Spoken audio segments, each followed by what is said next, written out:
Okay, so for this chapter, what I'm gonna do is it's kind of like the similar to the punctuation one where those chapters are really long because they're the most important ones. So what I'm going to do is I'm going to just go ahead and do the notes portion where I explain like all the rules and everything in this video, and then in a separate video, just like with the punctuation one, later I'll do all of the examples of the in the quizzes with the explanations.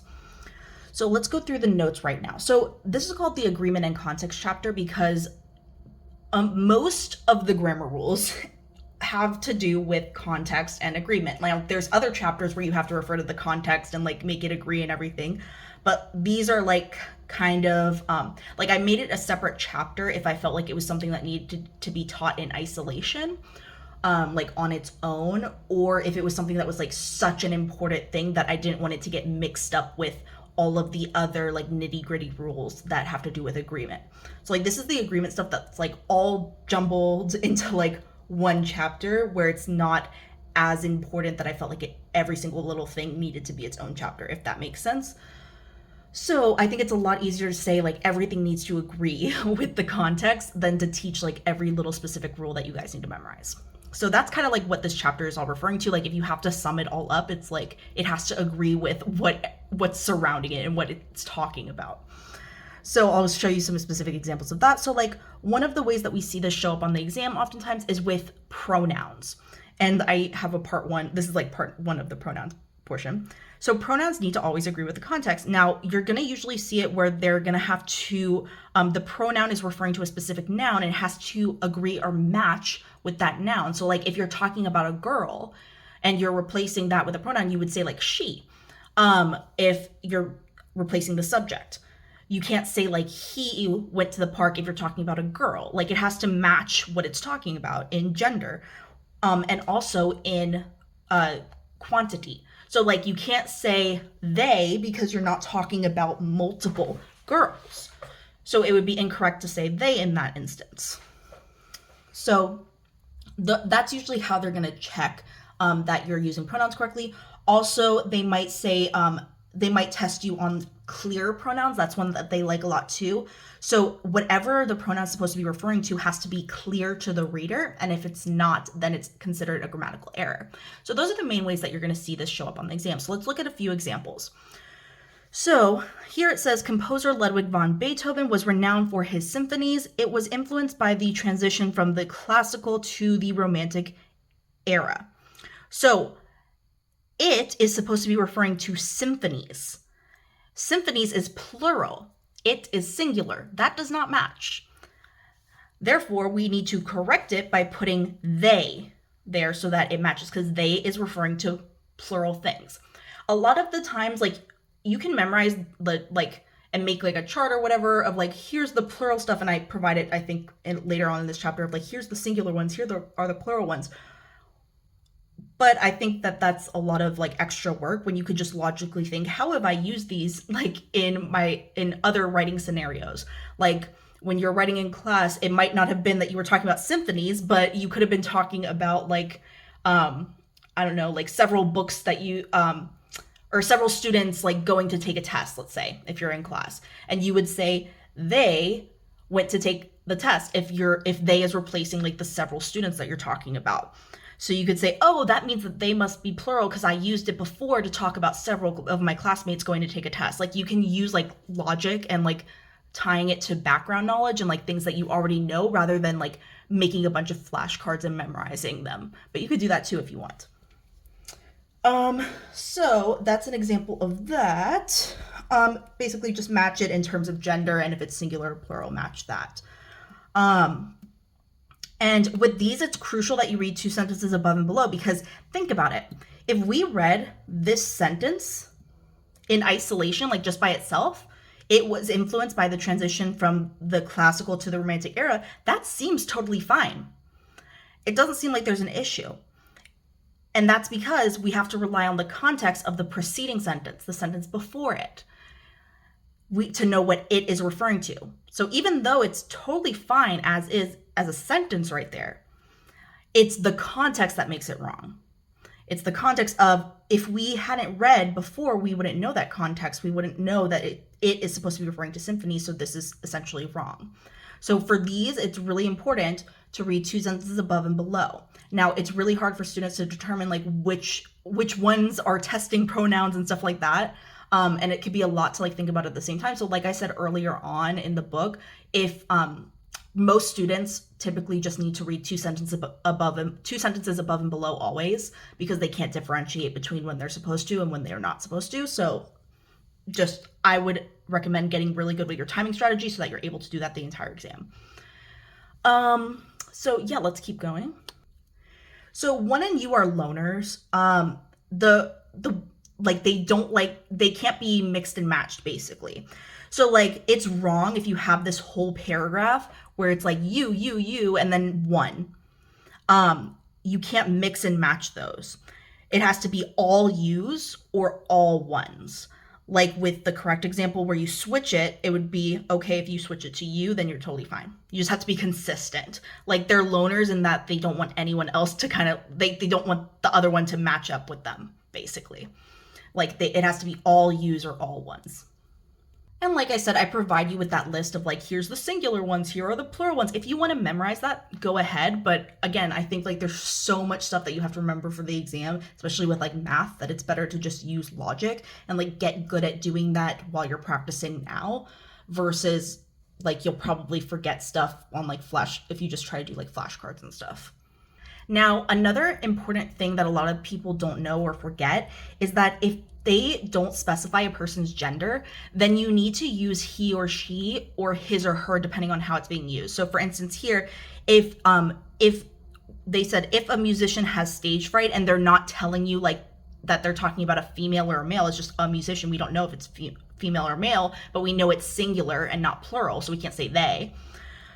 So we have to use he or she as the subject there, because we're saying, hey, the subject could be he or it could be she. We don't know, because we don't know the gender. So that's essentially what we say there. We're saying like, it could be this or that. It could be he or she as the subject. And then he or she should address his or her phobia. So like for the possessive version, we would say it would be along the same lines. It's his or her, because you wouldn't say like he or she phobia, because that's not possessive. We use those as subjects. But for the possessive, like it's the phobia that he or she kind of like owns, or it's a phobia that belongs to he or she. We would use his or her. Now, I talked about this a little bit earlier about how the pronoun needs to be clear. This is one that like a lot of students end up missing. So it would be wrong in this first example to say, since the new park's inauguration, local opinions have been varied. Several environmentalists worry about the park's long-term sustainability. However, numerous families and fitness enthusiasts are excited, thinking that it will inspire the community to be more active and engaged outdoors. Now, in this case, with the word it could be referring to, well, we don't know. It could be referring to a lot of different things. It's not clarifying that. Like, it could be referring to the park. It could be referring to the inauguration. It could be referring to maybe like the long-term sustainability. Like, we don't know. So in order to correct this, we would have to clarify what it is referring to. And we could clarify that with, you could say the park, but the reason that I chose not to is because they could use a synonym, and as long as they're clarifying, it's totally okay. It doesn't necessarily have to be the words that have been previously used. It could just be the outdoor space. Even though they haven't used that, it's still clarifying what it is referring to, so it's totally fine. So then here I give you examples of like, these are the singular options for the subject pronouns, and here are the plural ones. So like, these take the place of subjects. So these are both totally correct. You could say, hiding in the corner, Sam and I read our books in complete silence, or you could say, we read our books in complete silence. Totally fine. Both of those are correct. And people don't usually mess up on these, but just in case, I wanted to go over them. And you could say composer Ludwig von Beethoven, and you could replace that with he, and then was renowned for his symphonies. And then you could say his symphonies were influenced by the transition from the classical to the romantic area, or instead of saying his symphonies, you can shorten it to they, because that's plural and it's a plural pronoun that's taking the place of his symphonies. Totally fine. And just like with he, that's singular. So it's a singular pronoun that's replacing like a noun that's referring to a man, a male. So he is correct.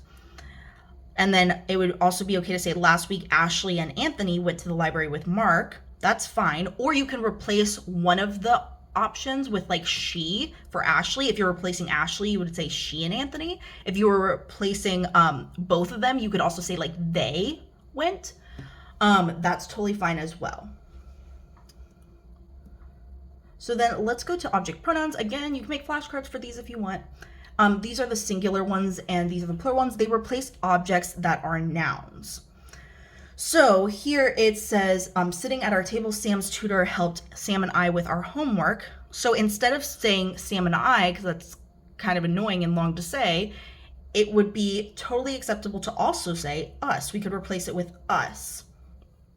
And a lot of people think that just because it's called an object pronoun that it has to be referring to objects. That's not necessarily true. It's just like the name of it. Like we know that Sam and I, like that's not like a tangible, well, it's tangible, but it's not like an object, like a toy or something.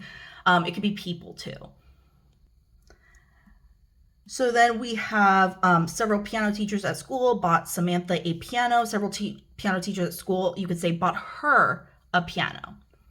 Now here we're using her, like the object pronoun version instead of she. A lot of the times, like this is one of the cases where you can hear whether it's supposed to be the subject or the object pronoun, because we wouldn't say several piano teachers at school bought she a piano. This is one of those rare cases where it's okay for you to like hear it. So yeah, it would be her because they bought her a piano. It's referring to a singular female. And we have composer Ludwig van Beethoven was renowned for his symphonies, and we could replace his symphonies with them. That would be the correct plural version, and plural pronoun to replace that. So same thing with like the Ashley and Anthony example that we talked about before, like where it was she when it was acting as a subject. When it's acting as the object, it could be replaced with her. You could replace Ashley with her instead, and that's totally acceptable. So yeah, that's kind of like something that not a lot of people need much help on. So what I would do for right now is if you have this resource, I would attempt to take the quiz right now and then come back to this video, or not this video, sorry, the video that I release later with all the quizzes and explanations for anything that you're stuck on. But attempt to do it by yourself first and then go and do corrections by yourself and then refer to the video I release later that goes through the explanations for anything that you're stuck on. So pause the video and do that, and then I am going to go to the next section of notes now. So this is the pronouns part 2, and so we're going to talk about relative pronouns now, and these are like the WH ones, like who and whom, for example. This is one that a lot of people mess up on. So who and whom are always referring to people. That's important. Now, there's like a little trick that you can use. You kind of have to adjust this trick a little bit, and I'll show you what I mean. But as a general trick, who, you can check if like he would work. If he works, who works. And then with whom, if him works, whom works. And I kind of like to remember this because like whom and him both end in M's. So it's kind of like those are the ones that match. So whom matches him, who matches he. So and I just told you the trick right there. So let's go and look at these examples. So like basically you try to replace it with what it should be able to be replaced with. And if it works, then it's correct. So like, for instance, here it says who. So we're going to try replacing it with he, and it should work if that's correct. The artist who painted that mural has been recognized globally for her innovative techniques. You could say he painted that mural. Even though that wouldn't be correct in the context of the entire sentence, like that portion by itself, it would be okay to say like he painted. So that's the part that you're checking. You're not checking that like you would say it as a whole, as like part of the whole entire sentence. You're checking like if I were to replace that portion with the verb, would he work or would him work?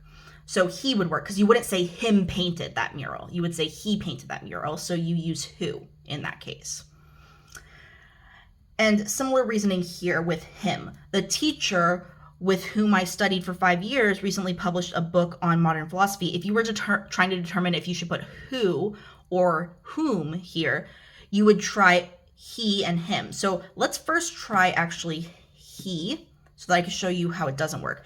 You wouldn't say, with he I studied for 5 years. We don't say that, but you could say, with him I studied for 5 years. That's the correct version. So him works, so whom works. Now here we have those students who consistently scored high on their exams are offered scholarships. So again, like who, can you replace it with he? And this is one where like you can, where I said like it doesn't always work exactly how you want it to, but you can kind of adjust it to fit your scenario. So like it's okay to change the verb tense when using this rule.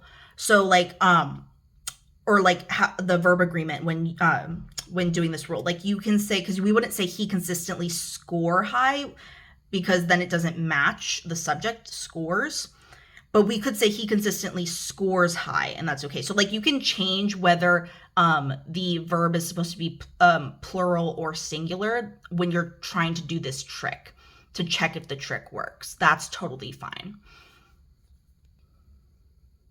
But either way, you wouldn't say him. Like you wouldn't say him consistently score high, and you wouldn't say him consistently scores high. Like it doesn't work when you change the verb a little bit with him. It's always going to be he that works. And like here, similar logic, you would not say many of he had never experienced snowfall. You would say many of him or many of them. Well, actually, here you can't really use the trick with the him thing. You have to change it to many of them. So like that would be another way that you adjust it, not just changing the verb, but sometimes you have to change like the actual pronoun can be a way to like check it. So like many of, instead of saying many of him, many of them, you could also say, like I give the example of right here, what is it? I am proud of him. Like you try to think of like another context where you would use of him. Like I am proud of him. Like whenever we have of before, it's going to be the him. You don't ever like, there's no scenario where you ever say like of he, like that just doesn't work. So like you can think, there's different ways to like think about this. And like with this one, you could have also like done that trick where you, instead of changing the verb tense, you could have changed like whether this was singular or plural. Like you could have said, instead of he, put they, and then it works. So like you can change singular or plural for that as well. If you want to try like adjusting the trick to fit your needs that way, that's totally fine. So now let's talk about how to determine whether you use who/whom or whether you use which. So like I said before, who and whom refer only to people. Which refers to things. So if we're referring to a person, we're going to use who or whom. If we're referring to a thing or things, we're going to use which. So here, who, my grandmother who lived to be 100, who is referring to my grandmother, which is a person. It's a person. So that's why we use who. Here, the cake which she baked for the contest, this part, which is referring to the cake. So cake is a thing. So that's why we're using which. A little memory trick for these is like the I and thing and which match up. That could be something that you use if you want. Now, there's some that can refer to both people or and things. So like whose can refer to people or things, but the difference between like that and like who or whom is that this is possessive. So remember we talked about possessive with apostrophe. It's kind of like it like showing ownership or belonging. So when we say she's the author whose new book, so the new book belongs to the author, like whose is being used to show ownership, like whose is it, like possessive. So that's why we use whose there. The children whose paintings, like who, it's their paintings, like the paintings that belong to the children. So whose is being used to refer to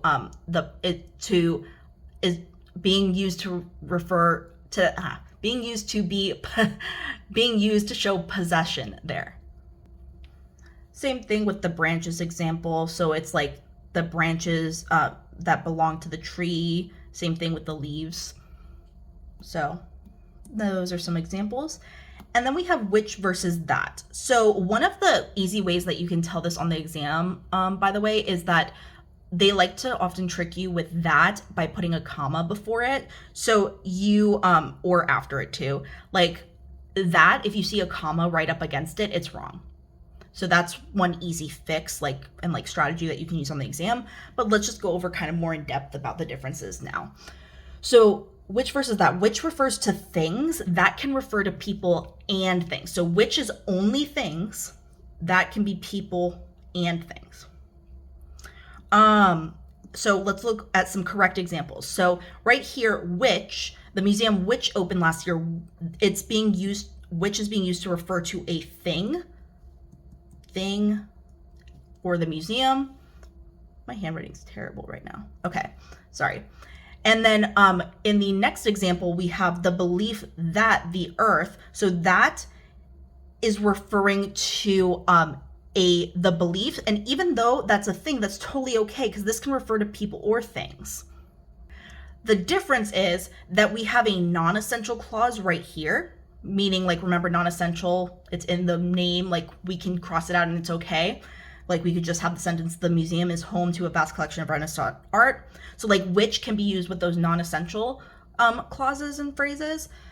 Here, this is essential. The belief that the earth is flat has been debunked for centuries. Like you need the information there. So it's essential information.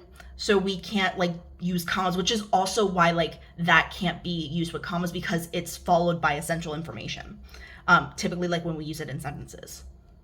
So there it's not necessarily that like it's deciding between them based off of it, if it refers to like a thing or a person. Most of the times it's usually going to be like, is the phrase essential or non-essential to determine what you're using on the exam. So it would be wrong here to say the museum which opened last year, this portion is non-essential. It has to be surrounded by commas. So that's why it's wrong, because it doesn't have that comma right there. And then in the second example, they have a comma right before that, which we can't do. We know that there should never be a comma next to that. So let's now go to the next portion. I'm going to erase this so it's nice and neat. And honestly, like with a lot of the stuff, with the relative pronouns, I would say like the who and whom one is the one that you're most likely going to see, like where you have to actually differentiate between them based off of stuff other than like commas and essential clauses and stuff like that.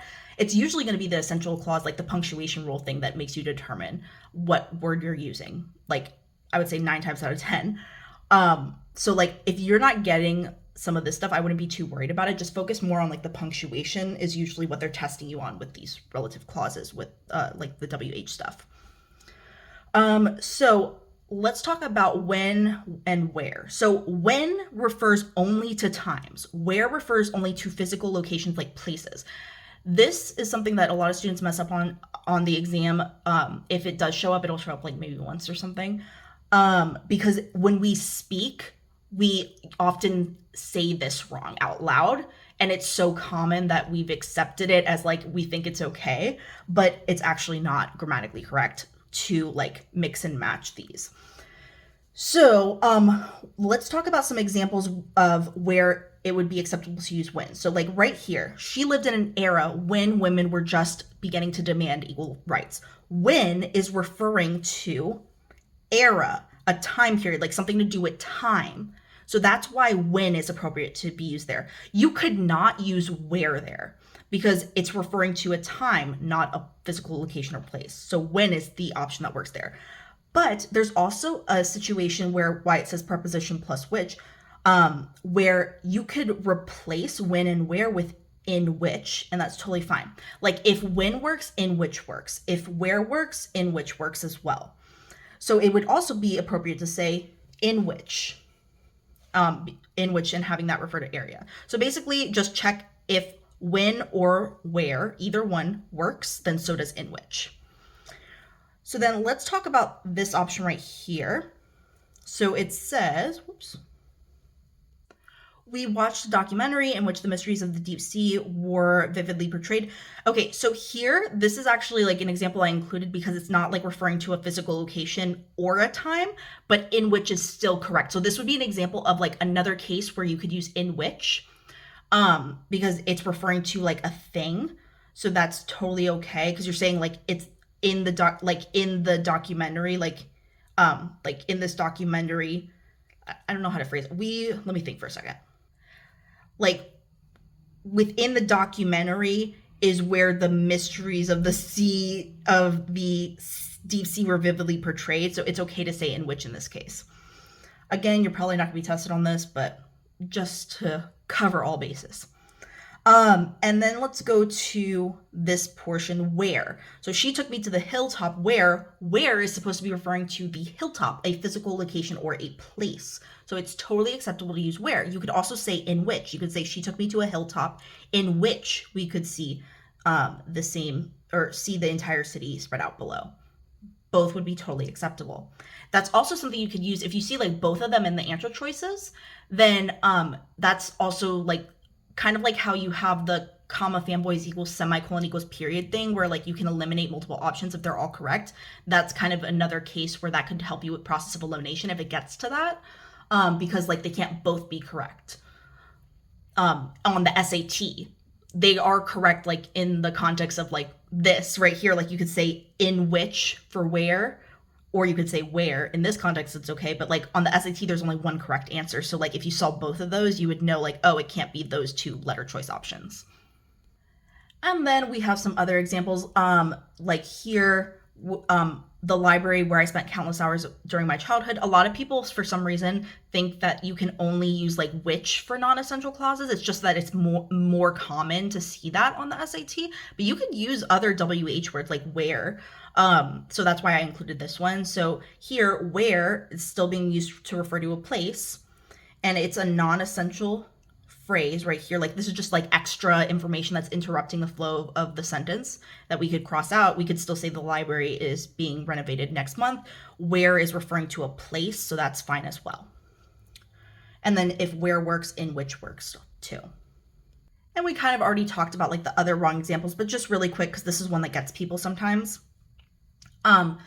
I wanted to go over the second one. So remember, where is referring to the documentary. That's not a physical location or a place. So this would be wrong. We can't use where because it's not referring to a physical location or a place.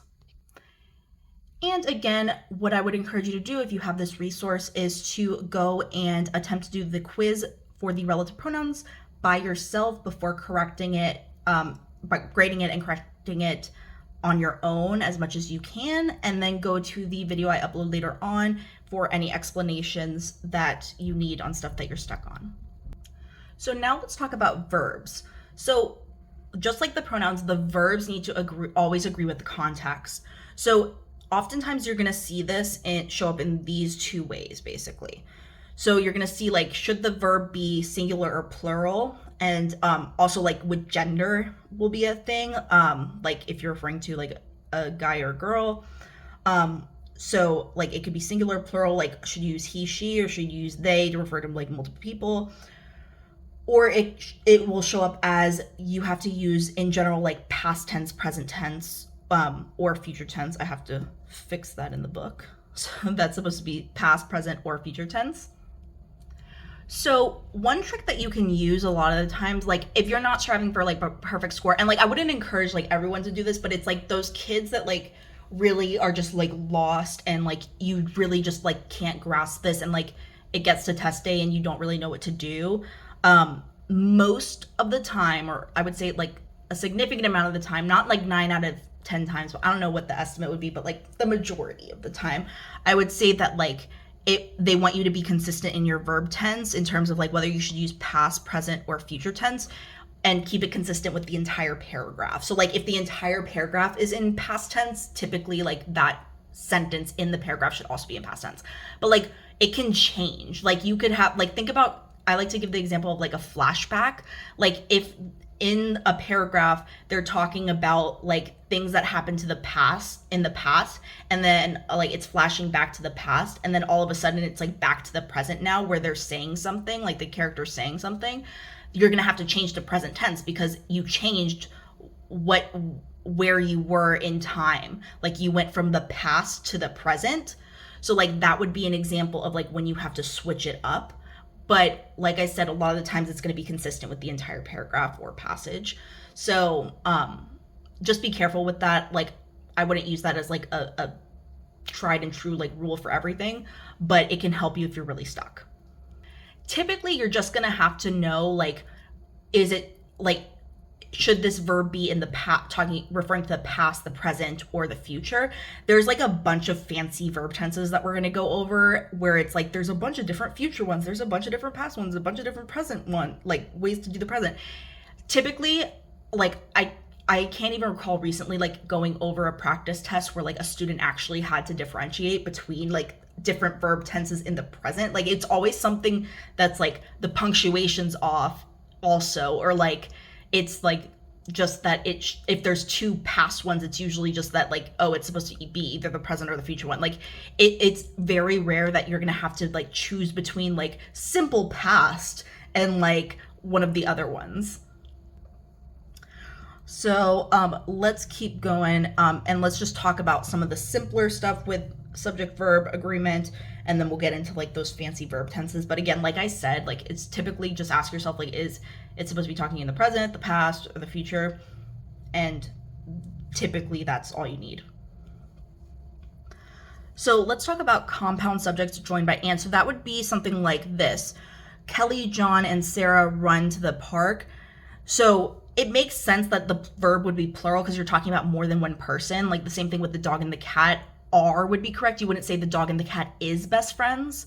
When you have a compound subject like stuff joined by and, you're going to use a plural verb because you're talking about more than one person. Now, here's where it gets a little dicey. Where you have them joined by or, it could be singular or plural. So for instance, here are some correct examples. His parents or friends take him out to the movies. And you could also say either Sam, Henry, or Jacob makes a sandwich. Here, friends and take match, and here Jacob and makes match. So it's kind of like you just go with the one that's closest. When it's or, it's kind of like giving you the option of like which one to choose, and it has to be like the one that's closest to the verb matches. So like Jacob is, there's a singular Jacob, like we're talking about one guy named Jacob. So we would say makes. And if you don't know whether a verb's supposed to be singular or plural, there's a little trick that you can use also, like to determine that. So like you can try out the he, they trick. So what I mean by that is with this verb makes, try it out with he and they. So he makes, that's correct. They makes, you never say they makes, that's not correct. So you know that makes is singular because it works with the singular he. So that's a little trick that you can use to determine if this is a singular version or a plural version, because just because it ends in S doesn't mean that it's plural. Don't just go with that. Like, yes, we add S's to some things that are plural, but not always. Like just because there's an S at the end doesn't mean that it's a plural verb. So I would say the he, they trick is one of the most helpful things for students to determine if they're talking about a singular or a plural verb. If it works with he, it's a singular verb. If it works with they, then it's a plural verb. So for instance, like they, let's do with they now.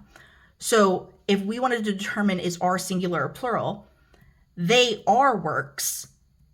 He are, we don't say that. That does not work. So if they works, then it's plural. The verb is plural. And it has to match a plural subject. So like, that's how you can use that. Like they take, you would say they take, not he take. They take, so that's plural. So it has to refer to a plural subject, friends. Okay, this one's kind of self-explanatory. Like one is matching a singular verb. And like, that's kind of easy to remember because it's like one singular thing. So one of my favorite albums, I always say that word wrong, is Drowning, which was released by Jesse Murph in 2023. So this confuses people because they'll see the word albums next to the word is, and they say, oh, that must be the subject because it's right up against the verb. No, not necessarily. In this case, it's the one that's the subject, so it has to match up with the singular verb is. is not supposed to be matching albums. And now this is another one that a lot of people mess up because they see a and they kind of think of like the one thing. But actually, if you have a number, it's supposed to match with a plural. It's supposed to have a plural verb associated with it. If you say the number, that's when it's going to be singular. Because you're talking about like the one number, kind of is like how I think about it. So that's singular. And when you say a number, like it's like it could be like in this case, we say like a number of people.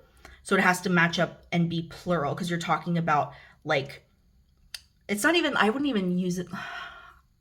I would just remember it as like it's hard to explain like in terms of the context of like singular plural. I would just memorize. This is one of the ones that I would just memorize because I feel like I'm going to confuse people more if I try to like explain it versus like just tell you to memorize the number and a number rather than give you like the tricks that I kind of think of because I think that they would be more confusing to students than helpful. So just remember the number has to match up with a singular verb. So like the number of seats available in the auditorium. So a lot of the times, like you'll see with this one and this one, they have of as part of the phrase. So like the stuff that comes after of is not part of the subject. It's just like extra words there to confuse you so that they're moving the verb further away from the subject so that you don't think that that's the subject. But the subject, what they're mostly talking about here would be the number. So it has to match is because it's singular. The number always matches a singular verb. A number, yet a number of people seem to believe that they will find a place to sit. A number has to match a plural verb, seem. You would say they seem, so seem is plural, so that's fine. Okay, and then just in case you didn't know like which version was singular or plural, here's like a list of some irregular verbs that you might want to know that like come up a lot if you want to memorize that. Again, you could use the he, they trick, like to know if is or are, like he is, they are. So he works with is, he works with has, so it's singular. You wouldn't say he have, you would say they have. So like that. Okay, now let's talk about collective nouns. Now these are going to be singular. And when I say like collective nouns, it's like it's kind of in the word. It's like a collective group sort of. So like here, the committee decides. Like committee, that's a collective group of people, but we treat it as like it should be singular because it's the singular committee. So it would be decides because decides is singular. The flock of geese, we would say the singular verb would be flies. So that's why it's flies and not fly. A lot of people would be confused because again, they're trying to trick you with the of geese because geese is plural. But remember, that's not the subject. It's flock that's the subject here. So here are some other examples like the cast, the team, the faculty. Like these are all groups, so they have to match singular verbs. Now, here's the part where you can probably like skip this, especially if you're cramming, because it's probably going to confuse you more than help you. Basically, with verb tense, just pay attention to like, is the verb supposed to be referring to like something happening like now, in the future, or in the past? And then like you can pretty much figure it out from like the choices. You don't have to like remember all the fancy types of present, past, and all that. But we're going to go over it anyway, just for future reference and like for people who might use this to like write essays and stuff in college. So like we have just like the regular present tense, like simple present tense where it's just happening now. Like you could say in Shakespeare's Romeo and Juliet, the young lovers defy their family feuds. So this is something that even though it's not necessarily like the actors aren't doing it on stage right now, this is something called like the literary present where it's like when we're telling a story, like it's like the stories, we're supposed to like pretend like the story's happening like right then and there, like kind of like how you get immersed in a movie or a book, like that sort of thing. That also applies to like plays like Shakespeare's Romeo and Juliet. So you would use the present tense for that. Also, she always forgets her umbrellas, another example that's like that's in the present. So then present progressive we use for ongoing actions. So that would be like the format is that we use is or are plus like an ing verb. So like we would say she is studying for her finals next week. So like her finals are next week. Like she's studying right now, and she's like, it's ongoing. She's continuing to study for her finals next week. It's not just going to take place right at the second. Same thing with the children are playing soccer in the backyard. Like they're not like they're playing right now, but they're going to continue playing. Like it's ongoing for a bit. But this is all still like happening in the present. And like I said, you're typically not going to have to choose between different format. Like it's not going to be like plays versus are playing. Typically, you're not going to have to do that.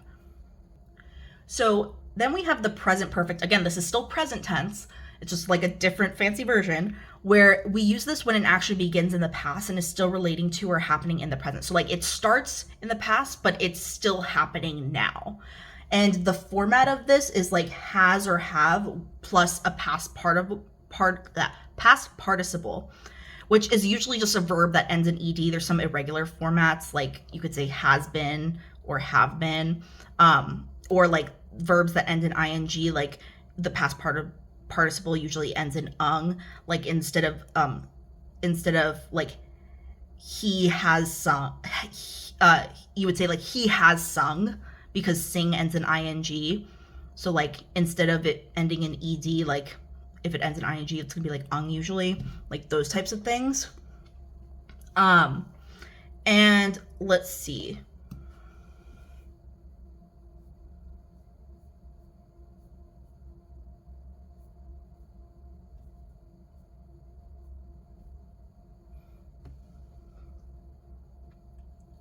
Oh yeah, I actually have to take this out. I just realized. Sorry for that pause. I was just like, what? Because I was checking my book to see if I included that, because I didn't think I included that because I was trying to make this. Let me start over with what I'm saying. So basically with this portion right here where it says there's irregular words that you just have to memorize, what I decided to do with this instead is I'm gonna just like create like a separate resource and just put it like for free on TPT one day, because like it's not super important that you memorize this, and like the whole point of this was that I wanted this guide to be as efficient as possible. So when I was writing this at first, I put this in, but then it kept happening with too many things that like you probably aren't going to see on the exam, and that like you're not going to be like tested on, like if it ends in like ung or ang or like whatever. So like I decided not to put it in this book to save the space and like kind of have you focus on just what's most important. And then I'm going to put like those sorts of things that are like for people that want like the perfect scores and stuff like that as additional resources on TPT. And when I say like it might show up on the exam, I mean like it's probably going to show up as like part of a phrase, but it's like testing something else, like punctuation. Like it's not even testing that specifically. Okay, so back to past participle, or not past part, what's it called? Present perfect tense. So basically the action begins in the past and it's still relating to or happening in the present. So like an example of this would be like, over the past decade, urban planners have transformed the cityscape with innovative designs and sustainable initiatives. So like it started in the past because it's been happening over the past decade. So like it started back then, but it's still happening in like the present. Like they're still transforming, like it's still relating to the present. And like it can be continuing to happen in the present, or it can be like relating to the present. Like that sentence like in isolation can kind of have like two meanings depending on like the context that like we put it with. Later on it could have like two separate meanings. But like with this one, today these early settlements have grown into bustling cities with rich histories. Like they started growing in the past, and then like they grew, like it's relating to like them growing today, and like they could continue growing, like I don't know, we don't know. And then we have Anna has sung in choirs across the country for several years. This would mean that Anna like has in the past sung in choirs, and it's like still relating to like the present now, even though like she might have done it in the past, like she could still be doing it, or it could be like relating to her like doing it, like it relating to her in the present now. So that's just some examples of those. And then let's talk about the simple past. So simple past is just like kind of in the name, it's just like happening in the past. It's the simple way of going about it. Like we don't have those extra fancy like situations. It's happening in the past. And for regular verbs, it's usually just going to end in ed, and it's happening in the past and is finished in the past. Like it's all said and done. So for instance, you could say in the early 1930s, architects created, created the first blueprints. So created is a verb that's supposed to be past tense, simple past tense, because it's referring to like the past actions of the architects in the early 1930s. Like it's not saying that like it's continuing on into today or anything like that. Like it happened in the 1930s, in the early 1930s, and it's done. And then we have, this is a fancy past tense one, like past perfect. So we use past perfect when describing two events or actions in the past. And you're using this for the event or action that happened first. Like if you're describing two things that or events that happened, then you use this with what happened first. And like the format of this would be had plus the past participle. So I'm going to show you an example. I'm going to start down here kind of out of order. So before Maria finished college, she had completed all of her course requirements. So it's had plus the past participle completed that we're talking about here. And if we were to order these events that we're discussing, so like basically the events we're discussing are, let me actually move this down a little bit so that we can see better. Whoops. So if we were to order these events in the sentence, like we would say, she's doing this first. She had completed all of her course requirements. That's happening first before she's finishing college. Like the finishing college is the event that's happening second. So the one that's first is what we use the had plus the past participle with. Now, sometimes it's the case where both of these are correct. Like you could say had completed or you could say completed. And like simple past or the past perfect is like that both of them could be correct sometimes, not always, but sometimes. Like in this case, you could also say before Maria finished college, she completed all of her course requirements. What would be wrong and what's a common mistake that people make is when they say something like this, where remember, before Maria finished college, that's supposed to be happening second. So you only use had plus the past participle for the thing that's happening first. This is happening second, so it's wrong to use that tense right there. Now, it's not always correct where like they can be interchangeable, like I said before, where you could use simple past or past perfect. Again, you're probably not gonna be tested on this, but like just for future reference, a hint, like a big hint is usually like by the time is a phrase that if you see it, it's gonna be like probably with that. Where you could not say, like it would be wrong to say by the time Maria finished college, she completed all of her course requirements, because we have that phrase by the time that indicates that. Versus the correct example, like if we were to correct that, we would say by the time Maria finished college, she had completed all of her course requirements. That would be okay. So like basically when we see by the time, that's indicating that like we need to be changing this second part to past, past perfect. So then now let's move on to the future tenses. So like we have like the regular future like tense that says like it has not happened yet. Like it's the future. It's happening in the future. So that's usually going to be with the format of will plus a verb.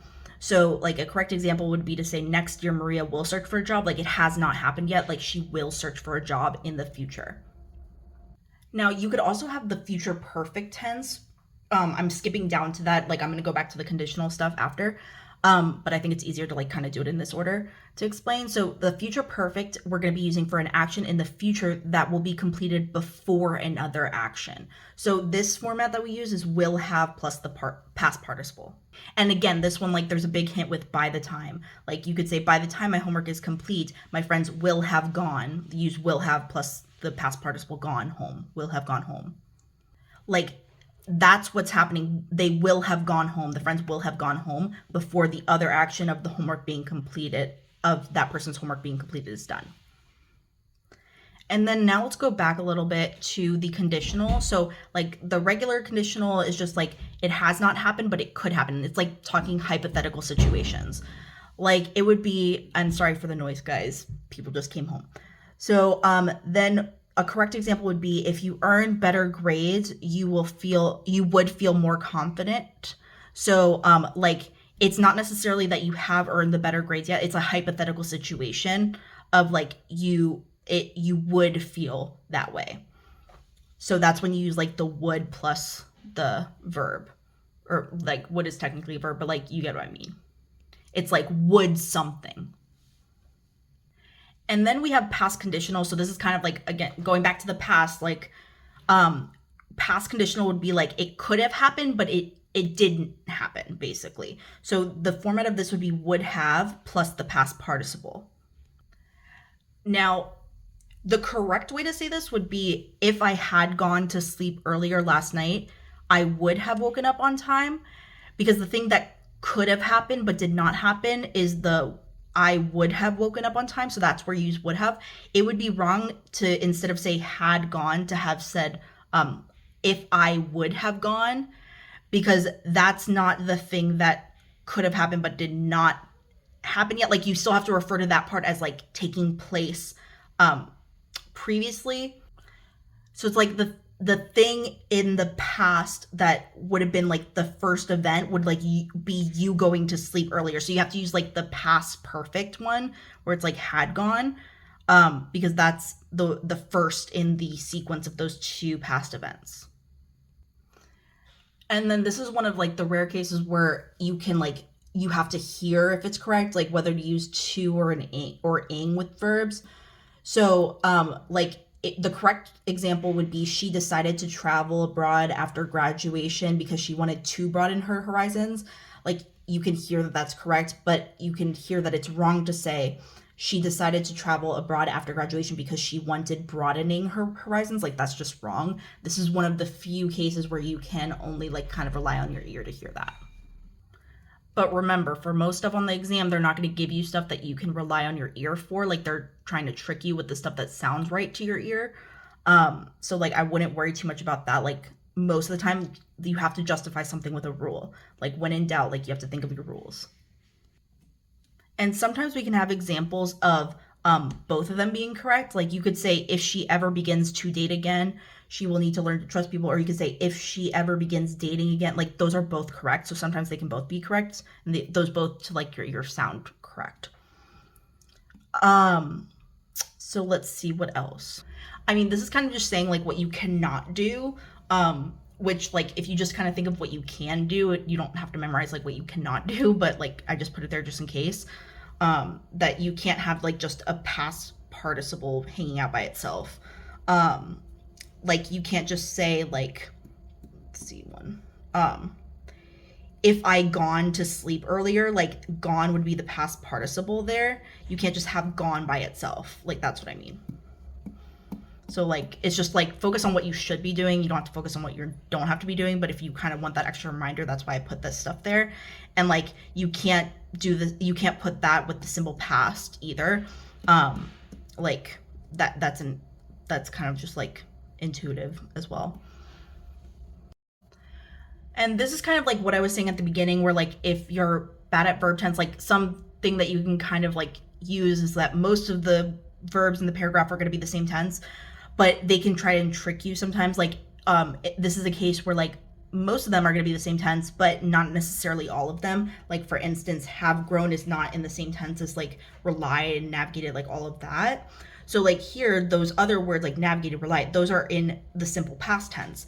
But then you have grown, and that's in the present perfect tense. So like, and it still makes sense. It's still correct. So like there's examples of that not always being the case. So like that's why I said I wouldn't use that at the very beginning of this or like very beginning of the section with verbs. I said like you can use that as like a trick to help you if like you're really bad at this stuff, or if like you're really stuck one time, but don't use that as a tried and true rule, because there's things like this that happen.